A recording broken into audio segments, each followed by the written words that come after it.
Hello, fellow cycling fans. I'm Georgie, and welcome to my preview of La Vuelta a España 2025 Stage 2 preview, a mountainous stage. But before we dive into this profile, let's do a quick recap of Stage 1. In the end, won by the number one favorite Jasper Philipsen. He beats Ethan Vernon, Aular Viviani, Cortina Garcia, Gonzalez Cocar Silva, Pitcock, interestingly, and Michels in a sprint. It was a really big bunch sprint. Alpecin had the best lead out. Philipsen was by far the best positioned rider and he won this convincingly. Mats Pedersen only 14th, so his quest for the points jersey didn't start off great. What does it mean for the GC? Well, it means that Philipsen is of course in the red jersey in front of Vernon and Reindering. He was in the breakaway. We had a nice battle between him and Vinokurov on both the KOM sprint and the intermediate bonus sprint. However, on the KOM, there was a battle between Alessandro Vere and Joel Nicolau Vere in the end, taking the first KOM jersey. Vinokurov was only third there, and in the points classification, it was actually a rendering in front of Vinokurov, but that only puts him third in this competition as this stage gets 50 points for the winner for Jasper Philipsen. In the white jersey, however, Ethan Werner will wear it tomorrow, even though he has the same time as Pepin. So, moving on to stage 2, 161 kilometers long from Alba to Limonte Piemonte, a mountaintop finish. We are still in Italy. Don't forget that that is the only climb of the day. So, the winner of this KOM will also wear the KOM jersey.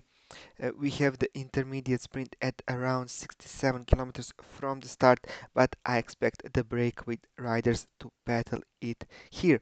How does the stage looks on the map? Well, we are actually going mostly to the south and finishing near the border of France and Italy. This is how the final climb looks like. It's not a hard climb by any means. 12.4 kilometers at around 4.2%. It is by far the hardest in the final 2 kilometers with 1 kilometer over 7%, but the final one is once again around 5.5. So I wouldn't even be surprised if we see a breakaway rider taking the win in this stage. Who is going to control the peloton? Well, of course, Team Visma Lisa Bike. They want to put Jonas at the front to give him a chance to win the stage, but will they really give it all to catch the breakaway? I don't think so. Then we have a little track for Ciccone, but they also have Pedersen for stages 3 and 4. Maybe they want to save a bit of power for that as well. UAE Team Emirates, they don't have the clear leader. Ayuso, Almeida, who is their leader. Also, Jay Wine dropped some time today. So, will he go in a breakaway tomorrow to try and win a stage? That team is a mess, but it's really interesting to see how the story will develop with UAE Team Emirates. So, no clear team will try to control the breakaway. Alpecin, of course, don't want to do anything. They know that Jasper Philipsen can't survive this climb, so they are letting go of the red jersey. So we expect an interesting stage throughout the day. What about the weather tomorrow in Italy on Sunday? Well, in the morning there will be some chance of rain, but by the time the stage starts at around 1 p.m., it will clear up. It will be 21-23 degrees Celsius throughout the day and not a lot of wind, just 2 meters per second. So wind is not a factor in this stage. So who do the bookmakers have as their favorites? Well, they have Jonas Vingegaard as the number one favorite, but at 5.5 you can see that this is anyone's stage.